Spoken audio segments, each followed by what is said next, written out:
And here we go. Digital Adele back with another Hoops Profile Beyond the Backboard podcast for you. We have our College to the Pros segment, as always, with my co-host, Matt Hanifan. How are you doing today, Matt? I'm doing good, man. I'm doing good. How about yourself? Oh, I am doing outstanding, man. It's been a busy day. You know, adult life is hard, but a busy 48 hours actually. Watched a little Miami Heat basketball last night before I passed out, went to sleep.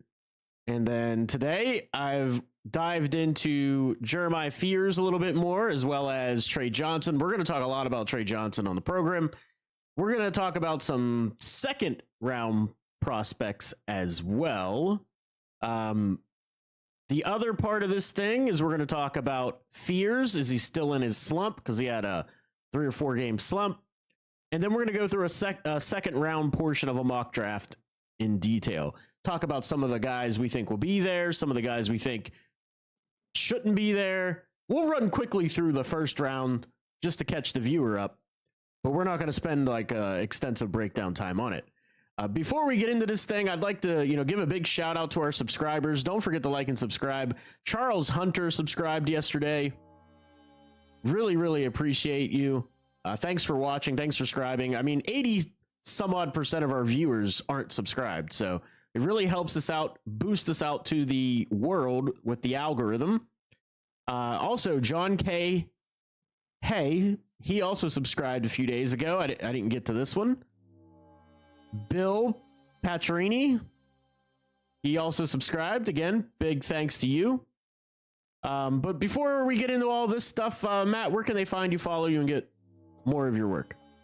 You can find me at NPH_824_ on Twitter. You can find me MountainWestConnection.com, VendettaSportsMedia.com, HotHotHoops.com, as well as playback.tv/5RSN. I wish I could talk. It might be helpful to a broadcasting career. Yeah, you're right. But yeah, you can find me at playback.tv/5RSN, where Adele, myself, and others from the 5 Regions Sports Network will watch the Miami Heat live, talk about the Miami Heat, any and all Miami Heat stuff. You'll see us over there. Cry about the Miami Heat. We know the Vice jerseys came back, so that's pretty cool. Let's go Miami subs. I mean, Vice jerseys. You don't know anything about Miami subs. Doing a lot of things for a lot of different people, man. Yeah. Thanks for having me on, as always. You're welcome. Thanks for doing it. So the Miami sub jokes is going to go over your head because it is a Florida thing. There's a restaurant chain down here, fast food style. It's called Miami Subs. They look like their logo. It looks exactly like the Vice jerseys. I posted it in the Discord. Yeah, I put it in the 5 Reasons Business Discord. Looks exactly like them. So I find that funny. Every time I see a Vice jersey, I'm like, oh, Miami Subs. That's cool. I'd go for a sub sandwich. Dude, their subs are pretty good. Their food's pretty good. So that's cool. If I ever make it to Florida, which, no, I have never been to Florida. No idea when I will ever actually make it to Florida. It's a long way from Nevada. Specifically the Miami area. Yeah, a long way from Nevada. I've been the thing is, I've been around the East Coast, but it's been like all the places up northeast outside of Maine. Ah, gotcha. New York, New Jersey, Maryland, Connecticut, so on and so forth. You go on down the line, but I haven't been to the southeast area. So gotcha. At some point I will. But cool, man. Well, yeah, you're gonna have to come on down to the Sunshine State and watch the Miami Heat or talk some basketball, or go to UCF and watch our guy Keyshawn Hall. Are you gonna make that trip at any point to Miami or to UCF? No, to Central Florida. I've thought about it in the last couple of weeks, and I think I'm gonna have to get up there for a game to get eyes on him in person. I think I might. Okay. He's actually started from, I've heard, because I was looking on some internet chatter. I've heard that he's starting to appear on like second round mocks and stuff. Okay.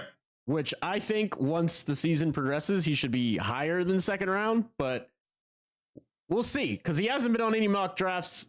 I feel like we're the first program that really started shining light on him, but we'll see. I'm gonna take full credit here at Hoops Profile, not for his game. He's a self-made player, but for shining light on his game.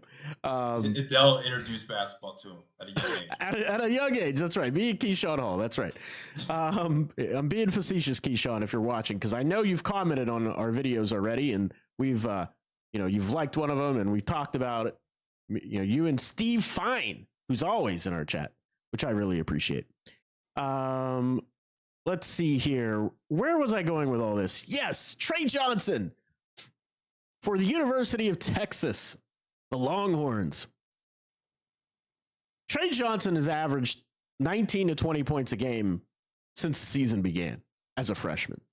Like, it's unbelievably impressive, his scoring ability. And he does it on, off ball. He does it on ball. He drive to the hoop on you. He's got a floater. I think he needs to perfect that floater. He has a good floater, but I don't think he's perfected it yet. It's flat. It doesn't have enough arc on it. So a lot of the times he's a little bit off with it, but that's going to come with reps. And I've seen enough basketball on him that I've actually listened to the broadcast for once, which I usually don't do. And the broadcast said something very interesting, because I already loved his leadership that he displayed on the court. And they said that the staff has to pull him back from training. He'll get the games, he'll be on the court 2 or 3 hours before games, working. And they have to save him from himself so that he can be ready not only to last the season, but for the next level whenever he's ready to transition in the NBA. That's something you want to see from a player. You have to hold him back from working on his game. That is just music to my ears. So I saw a lot of things in this last game against Oklahoma I want to talk about. Before I do that, give me your opinion on Tre Johnson, Matt. What are your thoughts? He is such a bucket. It's unbelievable. But the thing with him, there's parts of his game that I want him to improve, but I think I'm much higher on his playmaking and his defensive capability. There's times where he'll gamble a little bit. He'll be in the wrong position defensively off the ball. But to me, whenever I watch him, it feels like he's always engaged. Yes. And that's a benchmark that I want to see from especially a freshman, but a player like him. I just want to see him engaged. There are a couple times, specifically in that Oklahoma game last night, where he may have there's a couple bigger wings who were attacking him a little bit a couple different times down the stretch, and he picked up a couple of fouls, and it's just okay, I understand, you're gonna need to pack on weight. You're gonna need to make sure that those angles aren't as easy for an opposing ball handler, and whatnot. But the thing is with him, to me, it feels like he's getting better. He's getting more consistent on that end. And then with the playmaking, Oklahoma was blitzing him all the time last night, and he was doing a good job making reads out of those situations, and making progressions. And that's something that I want to see from him more. He's a willing passer when he draws two to the ball or when there's someone open. There's times where sure, he may have some tunnel vision and he's looking to score, but you want a guy who's looking to score first and then play off that. That's something that he does. And so I know the averages, the production isn't particularly high with him. Right. But I do think there is some long-term potential. But I think the scoring is so he's so good as a 2-level scorer in that mid-range and be that 10 to 15 foot range. And then he can definitely play off the ball, coming off of screens, and then, being a spot up threat from beyond the arc. I know he's struggled in conference play a little bit, but he's shooting 41% from 3 on the season. And that's something that's important. The thing that I want to see him improve most is him getting to the rim. Right. Because I don't think he gets to the rim that well. And I think I don't know if it's the lack of secondary burst that he gets. He's not a slow player or anything like that. No. And he can be physical with you. Right. But I think there's times where he just doesn't generate paint touches well enough. He'll finish well around the rim, but he doesn't get to the rim a lot. I saw something earlier where he's only getting I think 15 or 16% of his attempts. Yeah. Of his shot attempts at the rim, and that's just something that over time I want to see him improve. So that's why I can't really call him a 3-level scorer. There's certainly capabilities there, and he has good touch around him. He's shooting I want to say 60, in the high 60s, in terms of his rim percentage. He doesn't get to the free throw line that much either, and so the fact that he is leading the SEC in scoring and he's still he barely gets to the free throw line is pretty impressive in and of itself as a freshman. Right. Um, that's just like that's a like that's indicative of how like awesome he is as a jump shooter and as just a shooter in general and as a shot maker. Right. Um, but those are just a couple like elements of his game. Like obviously, yeah, he can fine tune plenty parts of his game. Not a great ball handler. He's okay. He's fine. But that's just something that I think he will, fine tune over a period of time. Like I'm not worried about that part of his game at all. Right. But those are just a couple of things that I want to like see from him. But like he's such an awesome player to watch. He plays with an edge. He looks like he has that mentality of like someone that you want to have on your team. You know, 8 out of the 7 days in a given week. Oh, he's a born leader. That's the thing. He's a Right. born leader. He's an ultra competitive person. And we were talking about this just a little bit ago, that he's a guy that they have to pull back from overtraining and not working too hard so that he can have his legs for the rest of the season and into the NBA combine and all that. Like, that is just unbelievable work ethic to see from a freshman. And then he's shooting 41% on 6 attempts a game. It's on high volume.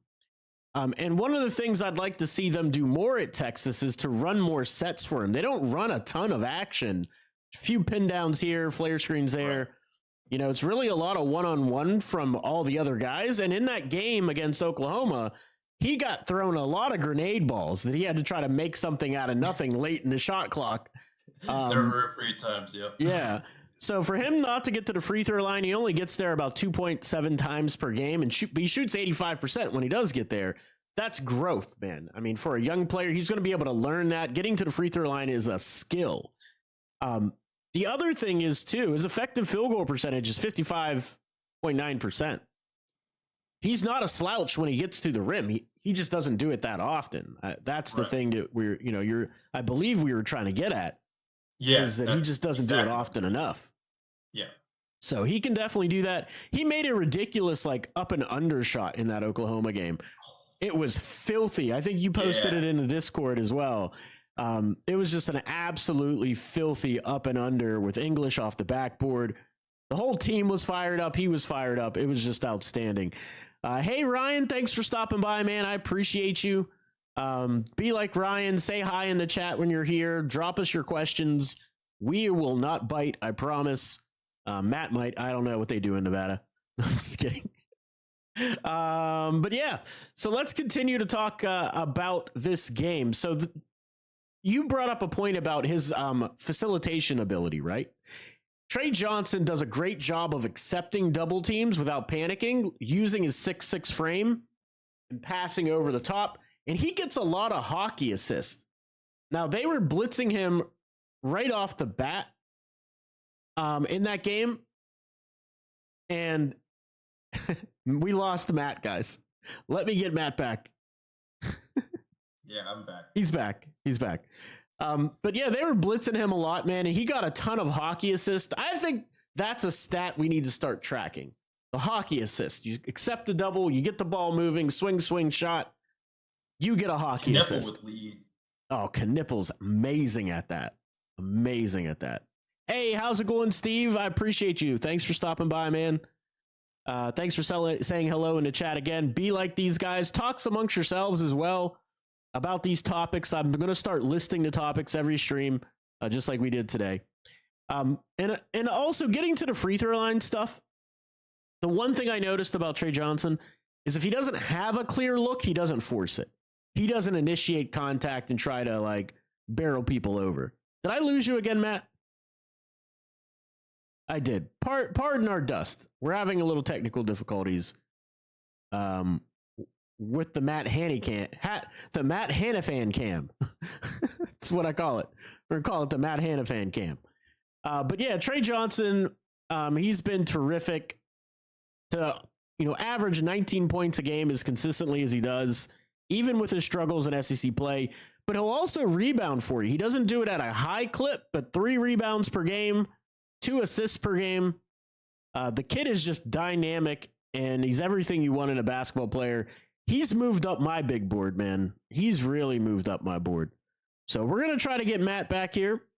and we're going to move on to Jeremiah Fears. So I have a question for you guys. Do you think Jeremiah Fears, his lack of outside shooting, right? Because his form isn't bad, but he's only shooting 28% from three.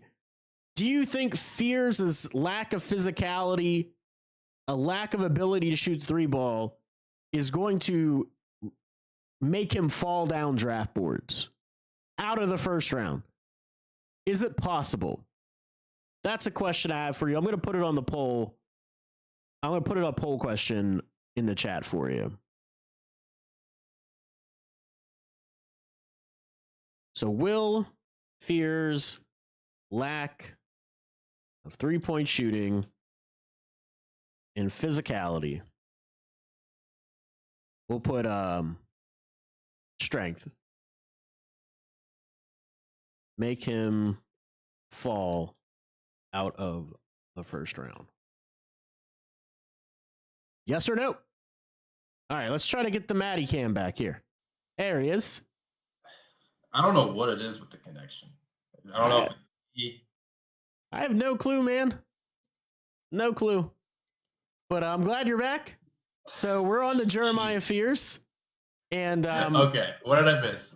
Basically, I just wrapped up that Tre Johnson's everything that you want. He's moving up my draft board, and it would be a very hard sell for me to not take him in the top 5. Like, it's going to be very difficult for you to justify taking a player in the top 5 over Tre Johnson. Based on the work ethic, the shot making ability, the leadership, the youth, so relative to draft position. He does get 3 rebounds per game almost and 2 assists per game, so it's not like he doesn't do the other things. And he's getting better defensively all the time. So that's where I left that and wrapped that up. And then I went to Jeremiah Fears. And so my question with Jeremiah Fears, because he's come out of his slump this last game. He was in a 4-game slump where he couldn't score the basketball at all, right? He's quick as a hiccup, excellent ball handler, doesn't really facilitate all that well. But my question is, will his lack of three-point shooting 28% from 3, and his lack of physicality or strength on ball, is that going to make him fall out of the first round? I put a poll question up for the chat. What are your thoughts, Matt? To me, like the part that I especially noticed in this game against Texas, and I want to go back and watch the film from other games just to see if I have the same take.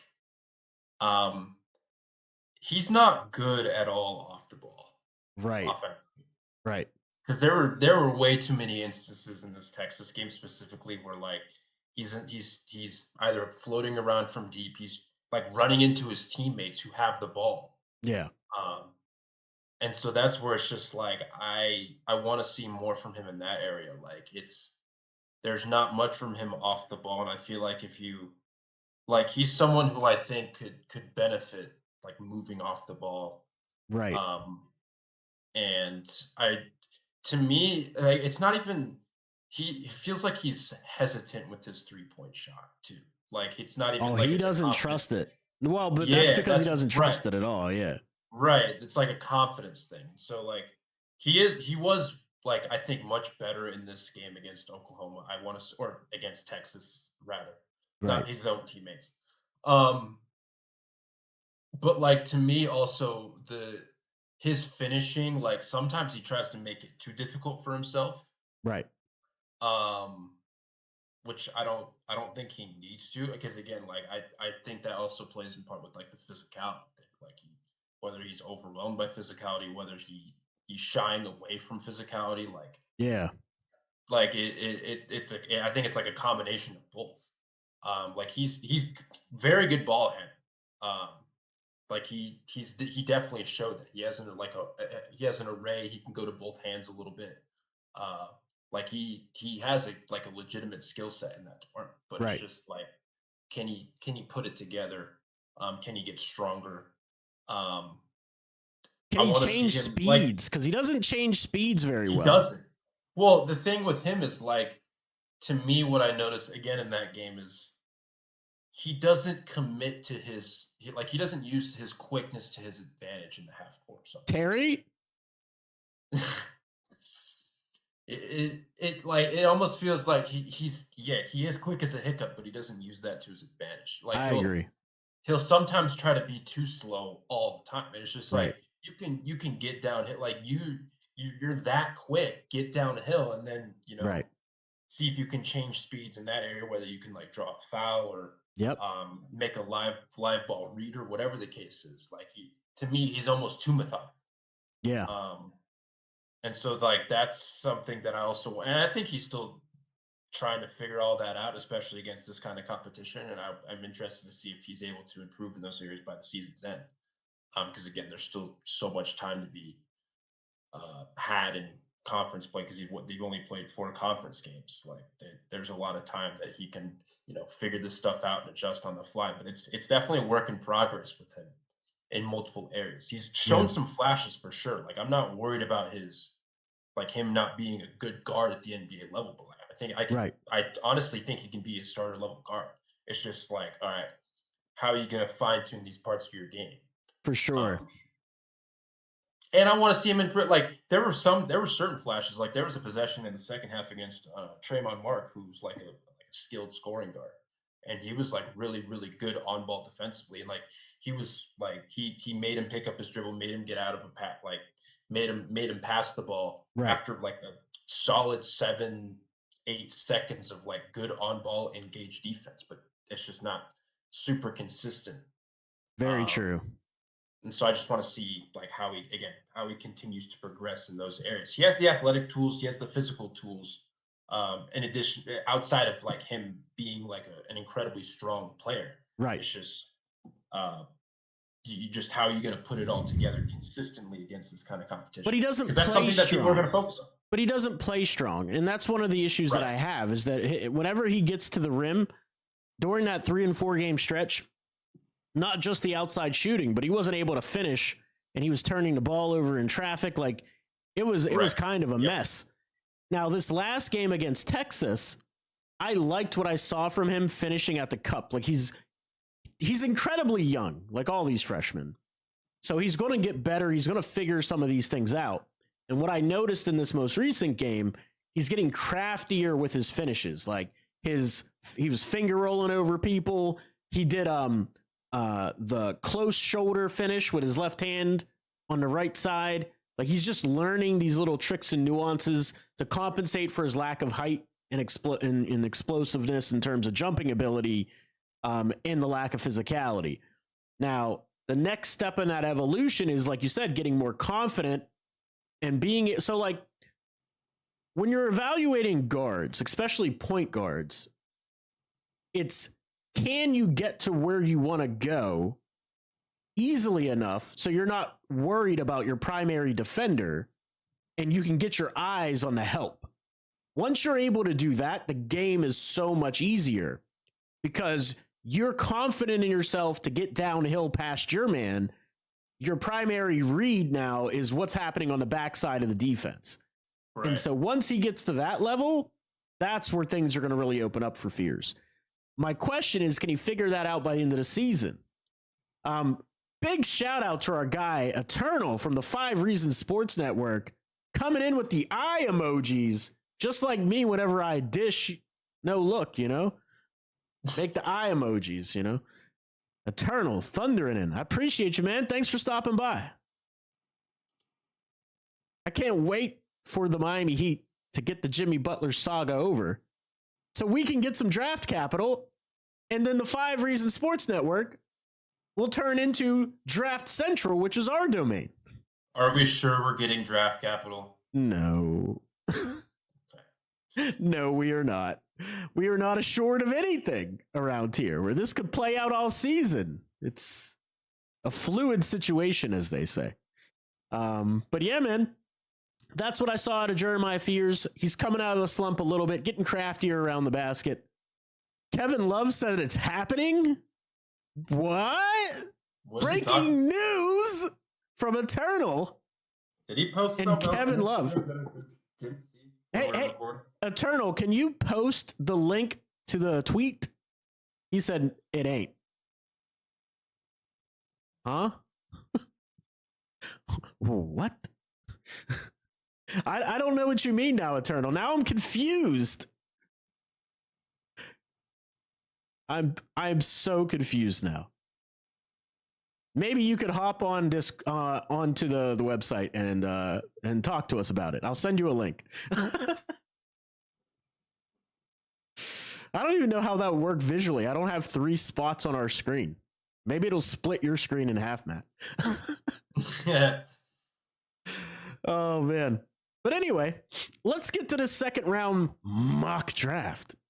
I'm going to run through the first round names very quickly because we did a first round mock draft several times, the past couple of weeks. Yeah, and big boards and mock drafts. I call them the same thing, right? Like, honestly, a big board typically is what you rank, how you rank the players. A mock draft is how you rank the players plus fit. Does that make sense? Like, that's basically it. Yeah. So I kind of lump them in as the same thing. So we're going to do a mock draft. The main point of this is to start familiarizing ourselves with some of the guys that might go in the second round. He said, watch Matt's reaction. I saw what he posted. What is it? It's just the I wish I could describe it. It's the I'm not leaving meme. Oh. Yeah. How about that? Yeah. Interesting. The caption says, live look, Jimmy after his meeting with Mickey. Hashtag get my joy back. Get my joy back. Jimmy did like the post. That's people make a bigger fuss out of that though than it's someone liking a post. Like, come on. I mean, usually though, athletes who don't typically interact on social media like that, when they suddenly start interacting, it does mean something. Like, for example, I'll give you a good example. In football, whenever the guy from the San Francisco 49ers, there was all that hubbub about the contract disputes and all that. Suddenly he started posting after a year and a half on Twitter during the contract disputes. It means something. Does it though? Like, yeah. It feels like they do it just to troll us because we know they're gonna make we're gonna make a big deal. Sometimes it's trolling, sometimes it's to get in the organization's head. There's multiple layers to it, but sometimes it means something. They know that we're gonna make a big fuss about it, so that's what I think they do. But I think you're making it too simplistic, but I could be wrong. I've been wrong before. Won't be the last time. Won't definitely is not the first time. But yeah, let's continue on with this mock draft. The Turtles got me all off track. I was like, wait, Jimmy's what? He's definitely gone, and now he's saying he's definitely staying. Watch Jimmy get traded in 3.5 hours.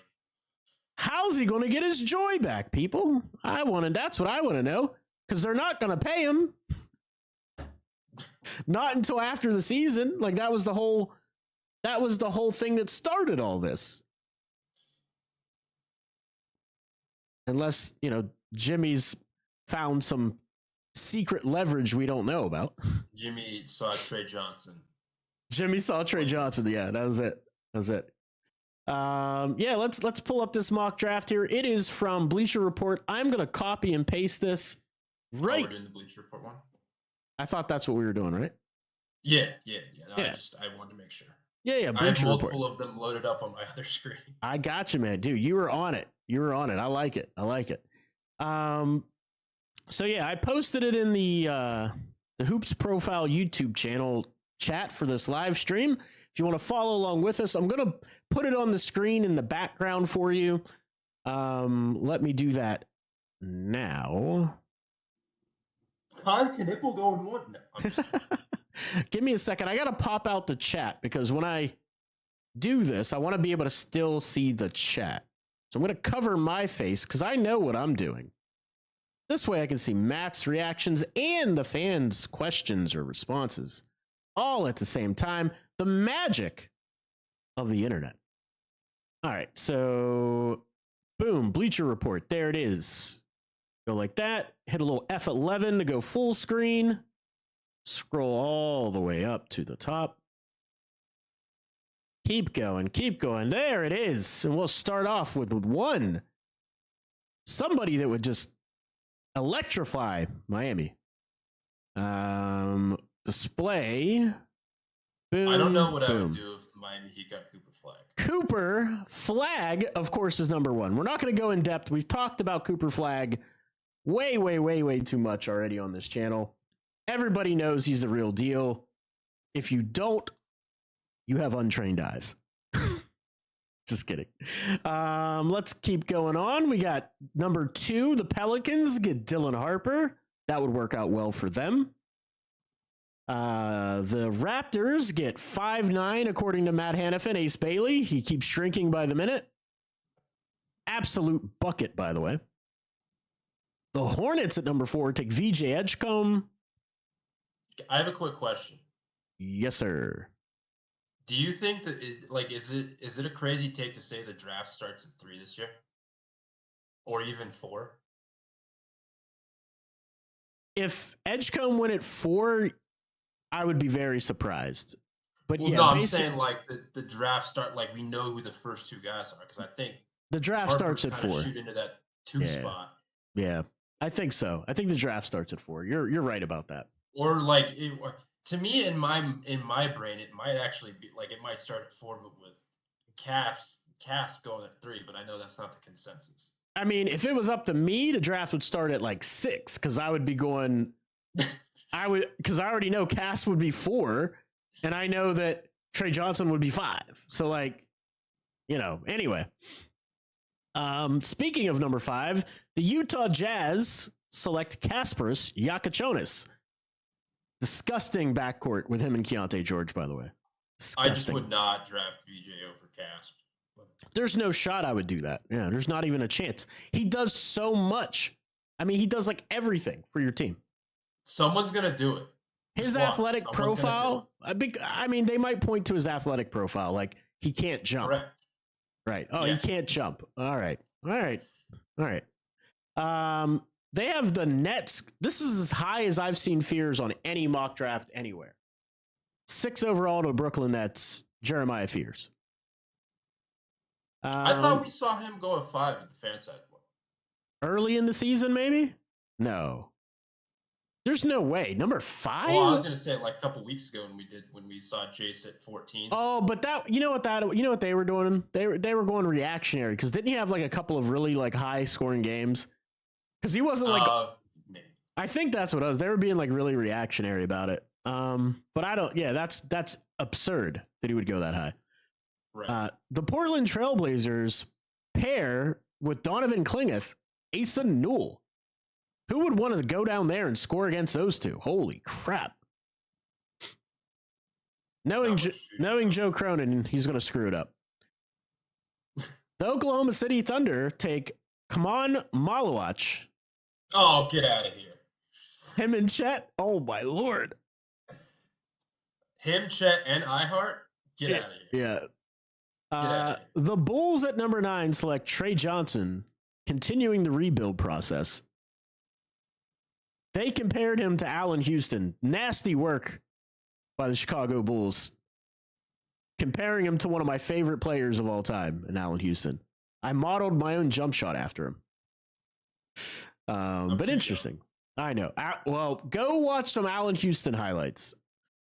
I've seen him here and there on the interwebs, but the old interwebs. Yeah, not like a full game or anything. The San Antonio Spurs continue to go to Europe, and they get Ben Scarf. The Golden State Warriors. Oh my Lord! The Golden State Warriors draft Con Knipple. This kid is a knockdown shooter. You pair him with Steph Curry, you're back in business in terms of 3-point shooting in Golden State. Houston. They also need dudes who can guard, like guards who can guard. He can guard, needs to work on his foot speed to be able to do it at the next level. He has to work on his foot speed to do it at the next level. Houston Rockets select Colin Murphy-Boyles at 12. Again, I do not like him he's not the 12th overall pick. There's guys I like better at 12. There's so many games. I knew I said I wasn't going to go in depth in the first round. I can't help myself. There's so many games I don't even know he's on the floor.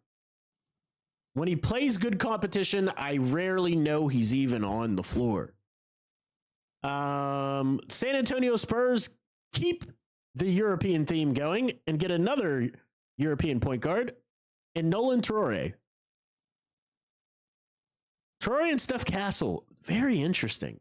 It's actually a very interesting backcourt.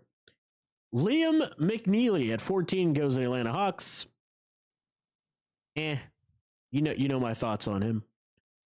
The Minnesota Timberwolves go to Europe. They get Noah Asinga. This is also one of the highest I've ever seen him go as well. I'm not even going to pronounce his last name because I'll butcher it. I think I've heard of Austin Gay. Austin Gay. I like it. Maybe that's it. The Utah Jazz. Again. Jaeger. Denman. Who did they take at 5? I forget. Let me scroll back up. Oh, they got Casp and Denman? Wait a minute. They're not doing that. There's no way they're doing that. Sexton? Yeah, maybe if they trade Sexton. Yeah, maybe if those guys are all gone. But I mean, I like it. If you can get both of those guys, that's tough. Best available. That's best player available. Oh, they compared him to Josh Giddey. That's tough. I know his shot's been bad in Big 12 play. His shot's not really that bad. It's the knee that's bothering him, I guarantee you. Oklahoma City Thunder, they take Derek Queen. Oh, get out of here, man. And they get Queen and Malawach. Oh, yeah, Malawach, Queen. I'm done. I'm done with this. I'm done with this. They basically reign over the NBA. It's over. Right. They reign over the NBA for the next 15 years. Yeah, that would be disgusting. How dare they compare him to Jared Sullinger? Oh my God, what are we doing? Oh, come on. The Brooklyn Nets. I see him more of like a Şengün-ish. He's Şengün-like, yeah, he's Şengün-like. The Brooklyn Nets take Ian Jackson. Good get for them to replace Cam Johnson. Yeah. Oklahoma City Thunder keep getting the rich get richer with Hugo Gonzalez.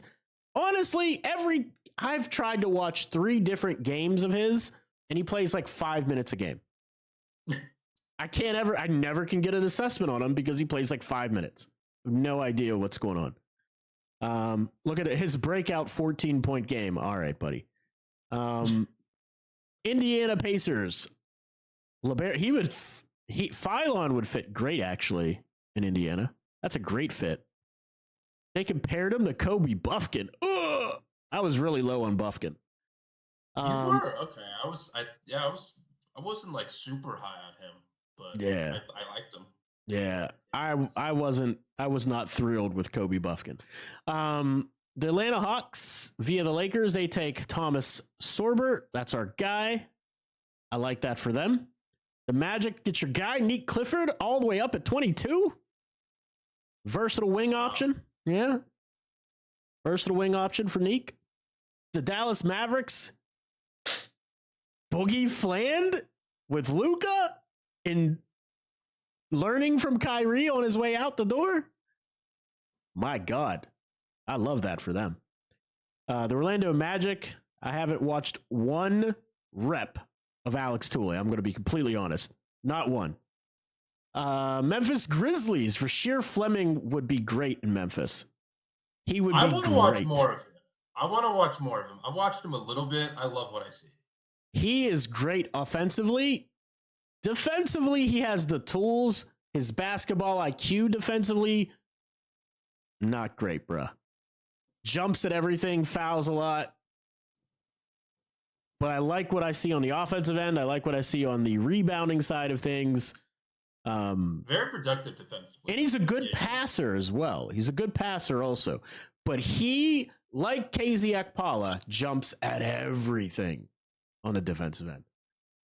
The Brooklyn Nets, they get a bull in a china shop. And Adu Thoreau. The Brooklyn Nets get Carter Bryant. That's a project. The Celtics get Cam Jones. Man, we talked about this yesterday. We did talk about this yesterday. Oh, God. Oh, my God. NBA, don't let this happen. Don't let this happen. It would be the most annoying thing ever that the Boston Celtics would get Cam Jones. I I mean, even said it in our Discord a few days before draft night this last year. I was like, I'm already mad that the Celtics are going to get Baylor Schreiber. They got Baylor Schreiber. I know he hasn't done much, but hold on a second here. Okay, I got it. Sorry, got some family stuff going on here. no worries, man. God, man, don't let the Celtics get Cam Jones. Just come on. Give me 1 second here. 1 second.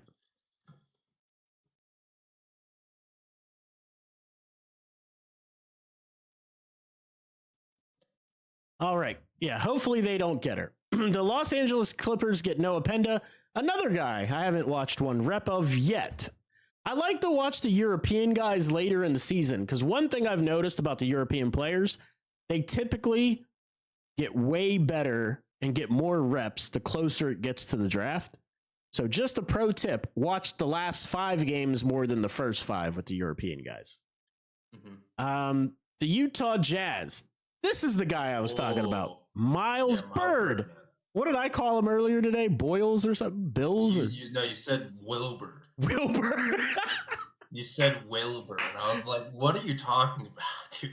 So we'll start here with the breakdown since we haven't gone this far in a draft before. Tell us about your Mountain West bias for Miles Wilbur. No, man. Miles Bird. He's a talented 3-and-D guard. Okay. I would say, like, to me, he's a big guard. He's 6'7". I've seen different places. I saw one place where he has a 6'11" wingspan. I saw another one where he had 7'1" wingspan. Anyway, he's lanky.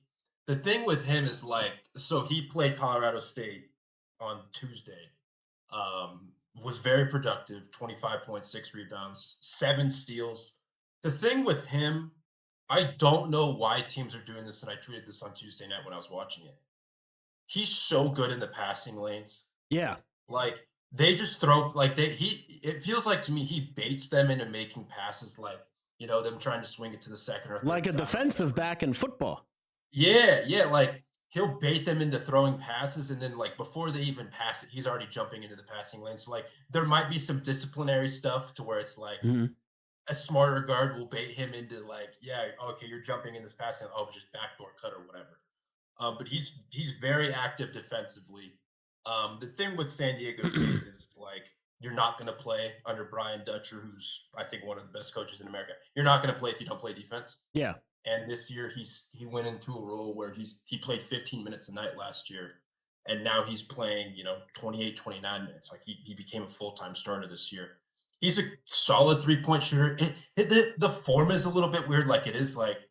I know I just mentioned Baylor Scheierman, but you know how Baylor Scheierman contorts his body so far to the right. That's kind of what his shooting form looks like. He has a very high arcing shot. I like that though. High arcing shots are down at 39.5% this year. That's good. Pretty steady volume. Yeah. He does have some he can attack off secondary actions. Right. I think he's an okay decision maker in live ball dribbles. There's some playmaking juice to him. The thing with him though is he needs to get bigger. Gotcha. I think Basketball Reference has him at 175. I think the team website, I believe, they have him at 190. Yeah, they have him at 190. Yeah, they have him at 190, and so there's regardless, he's on the skinnier side of things, and so the finishing around the rim isn't consistent. Right. But he is someone when he is in open traffic, he will try to dunk on your head. He does have some vertical pop, but I think the thing that I like about him most defensively is just him defensively. Okay, well, he's a very he's averaged 1 block a game each of the last 2 years. He's averaging nearly 3 steals a game this year again. Even when he's on the ball, he's very active with his hands. He'll use his length to his advantage. He'll do a good job poking balls away from opposing ball handlers. He doesn't foul very much either. That's good to the production that he has defensively, and so he's definitely someone who's rising up on my board. I don't think he'll be a late first rounder, right?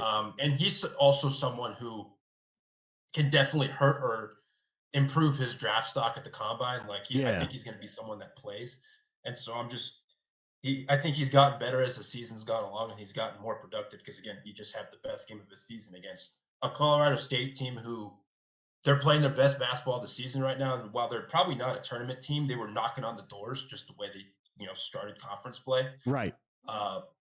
And San Diego State right now, they're one of the two teams that will be a tournament team as of right now. And so he should get some run, at least barring an unforeseen collapse, which San Diego State they've been a tournament team forever.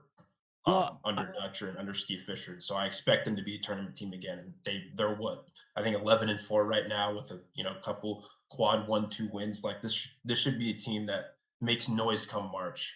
Right. And he's at the forefront of it right now. Like he's not like a primary facilitator or anything like that. Nick Boyd, who's another guy who may get some undrafted, considerations, been their primary point guard, but he's someone who can like create for himself in certain points. I would still label him right now as like mostly a 3-and-D guy. Okay. Just like put a proper projection. There's some chops, there's some flashes, but I don't think he's there quite yet. No, well, he's definitely on my radar now. Somebody I'm gonna, definitely get my hands on in terms of watching at least 4 or 5 games of his to see what we got. Because that's how we operate around here. There are no evaluations we make off of one game or what somebody else said. Even between us two, we don't do that. We have to watch the actual games to see what we got. So yeah, he's on my radar now. He's someone I like. I think he can get some second. I think he'll be a second rounder when it's all said and done. But there's so much talent in this class to where it's me throwing a projection out in mid-January. Yeah, and somebody who pulled their name out of the draft last season will go to the Celtics is Alex Caravan. Will also be very annoying to us if he goes to the Celtics as Heat fans. He is a knockdown, flat-out shooter, man. That's what he does. He moves well without the ball. He can shoot off of screens, coming off screens very well.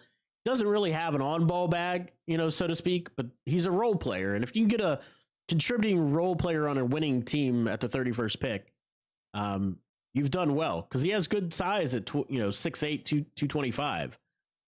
So I like him going there. The Hornets, he's smart too. He's very smart. Yes, very smart player, and that comes with him being able to cut off the ball so well. Like his cuts are always timely, the right place. His hands are always ready to receive passes. He's a great role player, I think, on a good team. Sergio Delara, I haven't watched him yet. The Pistons take Mysel Ruzic. Again, haven't watched him yet. These are all international guys. Let's see. The Charlotte Hornets take Danny Wolf. We talked about him a lot yesterday. The versatile Danny Bird playing at Michigan. Can handle the ball a little bit. Secondary facilitator. Good 3-point shooter for being a 7-footer. Rebounds, block shots. Surprisingly, only 20 years old. I thought he would have been an older prospect, but he's not. So I'm very interested in him. I could see him rising up boards the more I dig into him, and how well Michigan ends up ultimately playing is going to play a big part in people getting eyes on him. So like how well he plays against better competition. Again, not even going to try to pronounce this guy's name. You can look. It's the 35th guy on the draft. He's an international guy from Serbia. The Brooklyn Nets select Will Riley, another project. The comp on him is Keyshawn George. That's so fitting. In the sense that with George, you didn't notice he was on the court much. With Will Riley. Will Riley, you don't notice he's on the court much. But I gotta watch more Will Riley, but I just have not been impressed. I think he's even less of a prospect than George was. I mean, of course, at the 27th overall pick, that would be true because Washington took Keyshawn George pretty high last draft. But yeah, I have not seen this. I mean, he's shooting 38%, so he's getting better from 3. Oh, is that 38% overall? He's down to 38%. Oh, that's putrid. That's just putrid. He doesn't really do much else for you either. He can handle the ball a little bit, but he doesn't get to the basket. So like he only handles it to bring it up to court. Again, it feels like for him, he'll need another year. I think so too. The Toronto Raptors select Dink Pate, who I've actually wanted to watch. I've heard a lot about Dink Pate, so I'm gonna have to watch him because he's only 18, man, and he's shooting 40% from three. So like, anytime someone's shooting 40% from three and they're super young, they pique my interest in today's NBA game. The Dallas Mavericks. This guy also piques my interest. I believe it was, what's his name from ESPN? I always mess his name up. Javoni. Yeah. Dallas Mavericks are going to take Maxim Renaud, and I've been wanting to watch more of him ever since I've seen he's been brought to my radar. 7'1", 250, 21 years old, but he is a versatile floor stretcher, averaging 21.4 points per game. Got to get eyes on him. Oh, look at his 39. Who's at 39? Is it somebody we know? San Antonio Spurs select Darren Williams. Talk to us, Matt. I love watching Darian Williams play basketball. And like, I think the percentages for him are lower this year than they have been in years past, just because of how much like he's more on the ball than he is, or at least than he has been over his first 2 years. To me, like there's very clear athletic limitations with his game, which makes me weary about him being like a high second, late first in this kind of draft. Right. And to me, at least lately, it's been weird. Like there has been some decision-making stuff that I haven't been like completely impressed with, but he is, to me, like a very smart basketball player in the sense that like he, like at least defensively, he knows angles, and like he's also just like a brick wall. Like he's a super big, strong, physical guy. Yeah. Again, not the most fleet of foot, not the most vertically but to me, he kind of remember remember Jalen Bridges? Like it kind of reminds me of like a very like good 3-point shooter. I would say he's been around. I don't know what his percentages are right now, but he's been around like 38, 39% for his career. I think that's down a little bit this year, just because of the volume. He's always been a good free throw shooter. He's always been productive defensively. Like he rebounds, I think, well for his athletic limitations that he does have at 6'6", 6'7". Yeah. And to me, like I love his feel for the game when the ball's in his hands. Like to me, he makes passes and he makes reads that like just not very many players make, and he's doing that. He's been doing that since he was a freshman. Like it's not something that just emerged this year. I know his assist numbers have gone up, but I think that's just because of the on-ball usage increase that he's had this year relative to years past. Because I think he's been primarily more off the ball, especially he was off the ball a bunch when he was at Nevada, and then he was off the ball a little bit last year. And this year, I think he's kind of been like a point forward to an extent, like not all the time. I think like Elijah Hawkins is his name. Like he's been their primary point guard, right? But Darian's definitely been a guy that's popped, and that's why he's kind of risen up these leaderboards. But I think he'll be a mid to late second in real life. Again, me making a prediction now is a fool's errand, but he can definitely be someone that helps his case as the season goes on. I don't think Texas Tech will be a tournament team, but we'll figure that out. There's another Texas Tech guy we're going to talk about very soon. So that you make a great segue. Before that, though, we have the San Antonio Spurs selecting Jameer Watkins, which I've said last year when he was in the NBA draft, right before he pulled his name. What does Jameer Watkins bring your team? I was very confused. I like the kid personally. Like I haven't heard any bad things about him. I just think he's the definition of mid. Like it's literally like the definition of mid. He's got good positional size. I mean, I don't know. I just don't know. He doesn't do enough defensively. He doesn't do enough offensively. He doesn't do enough on the boards. Give me 1 second here. We got a question from the chat. Let me pull the chat up. It states, I gotta scroll up. There it is. It says, what mock is this? The draft is pinned to the channel. So click that link and you'll get that mock draft. It is from Bleacher Report.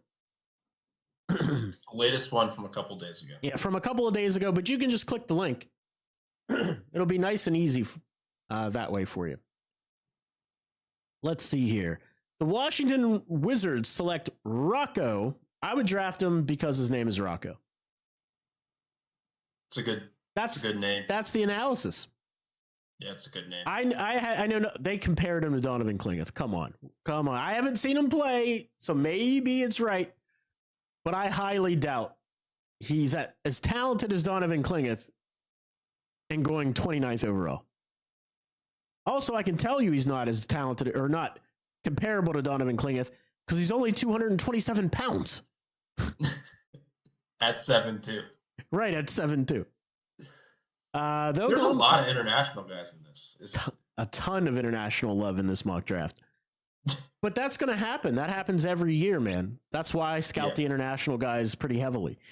The Oklahoma City Thunder take Walter Clayton Jr. from the University of Florida, 21 years old. Florida guards. He's been decent. I'm going to have to watch more of him because I've only seen him in a secondary watching capacity while I was isolating other people. I haven't actually got a chance to isolate him. So we're going to check out Walter Clayton Jr., if not for anything other than they compared him to one of my favorite point guards in Fred VanVleet. He's very ignitable. He's very what? Ignitable. Oh, I like it. He can get on a heater. I like it. 33 points against Kentucky. It's pretty good. Let's see here. The Washington Wizards select Jason Sanon. I just watched Arizona State play, and he was pretty good. I just watched him. Arizona State was playing against UCF when Keyshawn Hall torched them for 40 points. Yeah, but I did notice him. So the good news is I noticed him. That's the first part. I didn't isolate him, but I noticed him. The Washington Wizards select Johan Grunlaw. Never heard of him, never watched a rep. I'll get to know him more before draft time, I promise. Luke Cornett, though. Yeah. Does he have the Cornett contest? Big Bird. They should just put a picture of like Sesame Street's Big Bird anytime they say Luke Cornett. The Chicago Bulls get your guy from Texas Tech, JT Toppin. Do you want to say a brief few words? Because we've already talked about Toppin before. On JT Toppin. He's been good since they came back from injury. Like it to me, like I don't know. It doesn't feel like he's been like as explosive, or he hasn't been as active, and his touch hasn't been that good. Do you think Keyshawn Hall broke JT Toppin? No comment. I can't believe they also compared him to Precious Achiuwa. Yeah, that's funny, man. That's funny. I don't think Precious would be the person I'd compare him to, but I'm also not one for comparisons. So. Right, I'm not either. The Timberwolves select Yaxel Lendenborg. Huh? I haven't heard of him. I'll get eyes on him before the end of the draft. I promise. Let's see. Golden State Warriors select Ryan Kalkbrenner. With the Heat's pick. Thank you Heat for not having a pick. Ryan Kalkbrenner. They're looking for a big. Reports have suggested they're looking for a big floor spacer. He is not one of that, but he's old enough to get a discount on his car rentals. That's wild to say. Yeah, I mean he can stretch the floor a bit.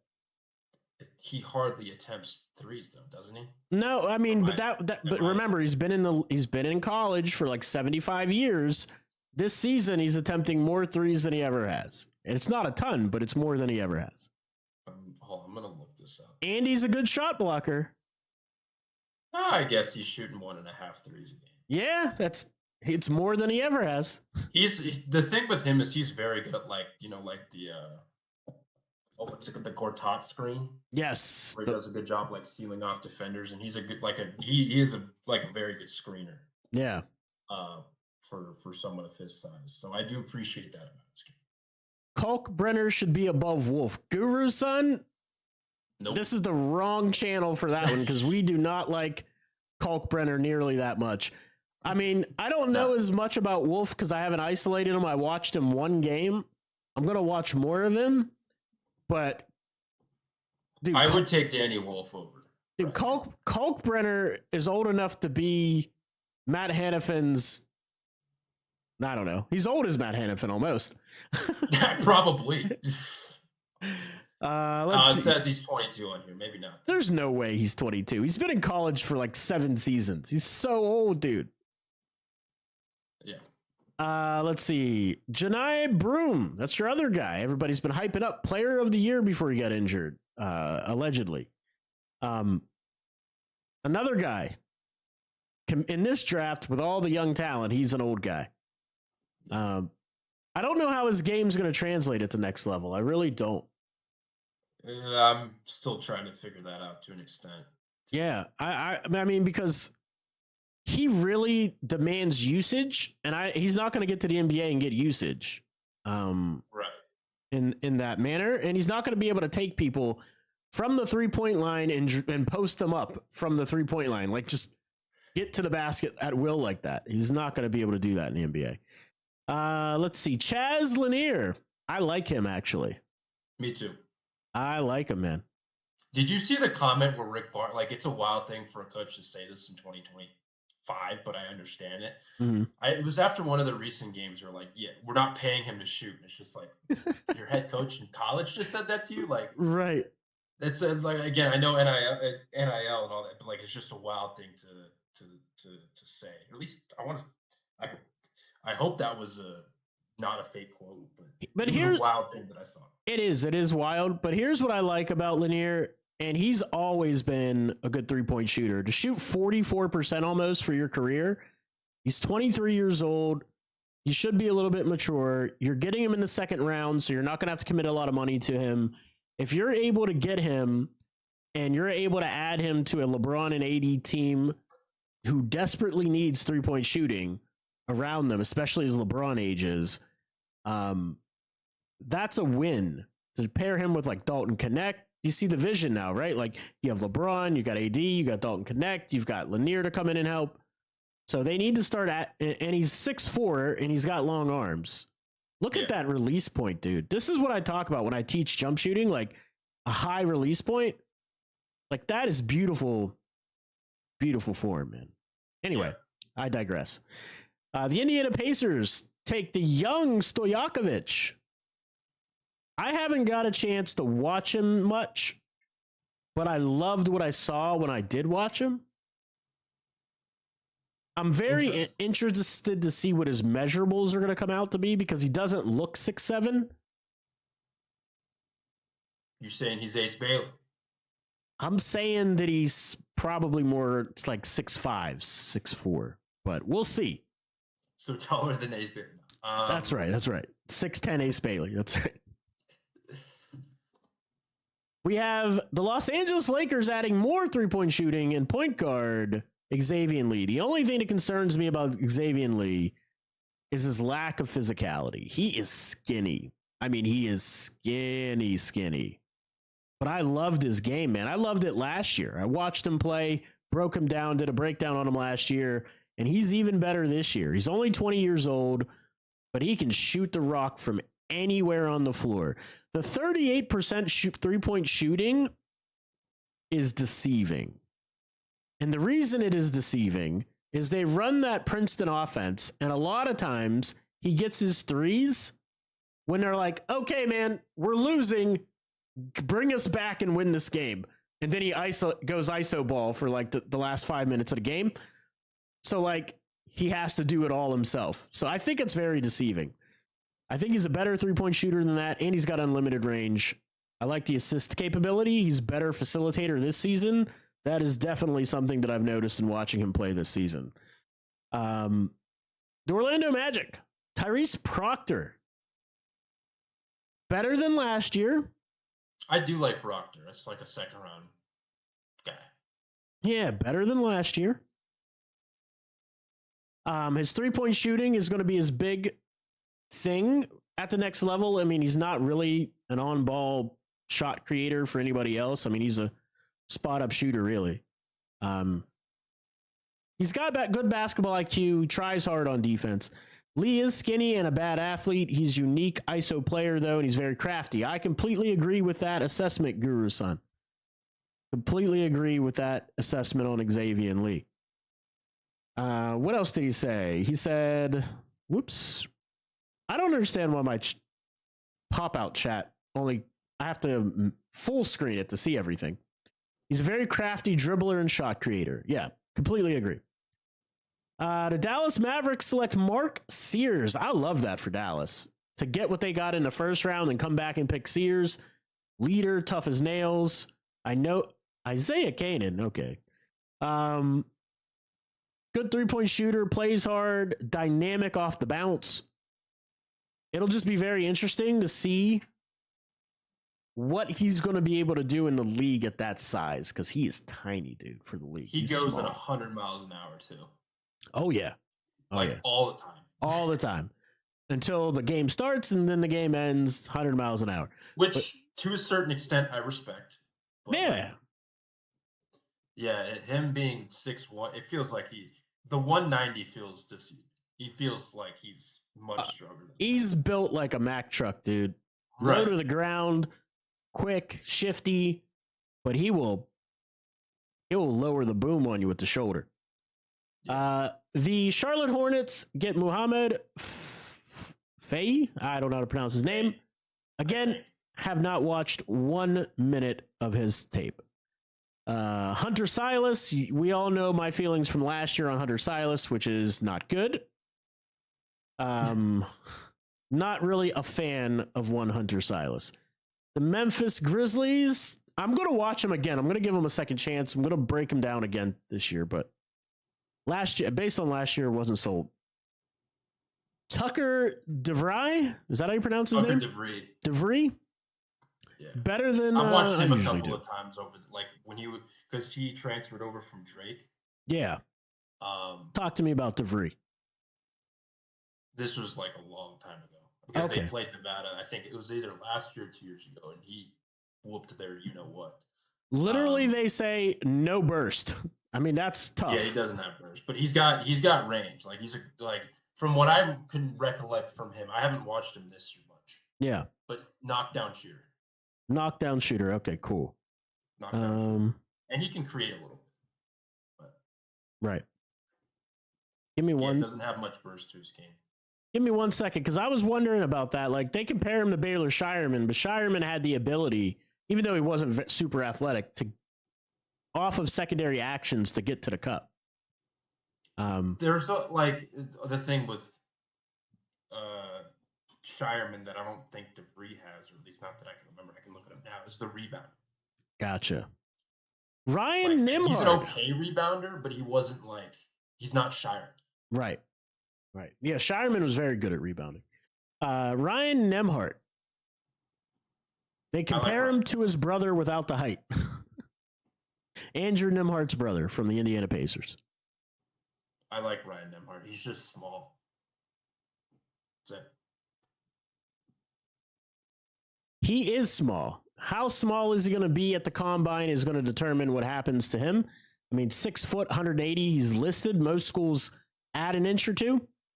So 5'10", probably 170. That's tough. I'm going to have to really pay attention to him, take in some Gonzaga games, see what he's going to be capable of. The Houston Rockets, Eric Dixon.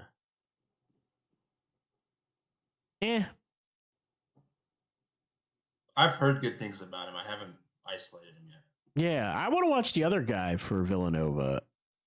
Number 7. Who is that? I forget his name. The Cleveland Cavaliers select Peyton Sanford. Was in last year's draft. He's a sniper. Yeah. Super skinny sniper. That's how I describe him. Super skinny sniper. I don't even know about his secondary playmaking capabilities. I'm not even sure about that. Maybe it can be developed. We'll see. 3.4 assists to 2.2 turnovers this year. For what it's worth. Guru Sun says Dave Rees should be able to defend at the NBA level, 3-and-D guy, according to Guru Sun.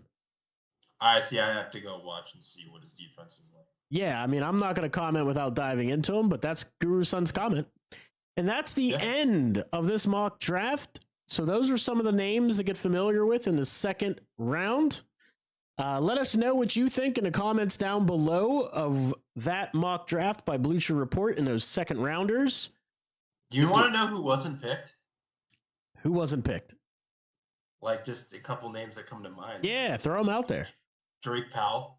Oh yeah, Drake Powell wasn't even on the list.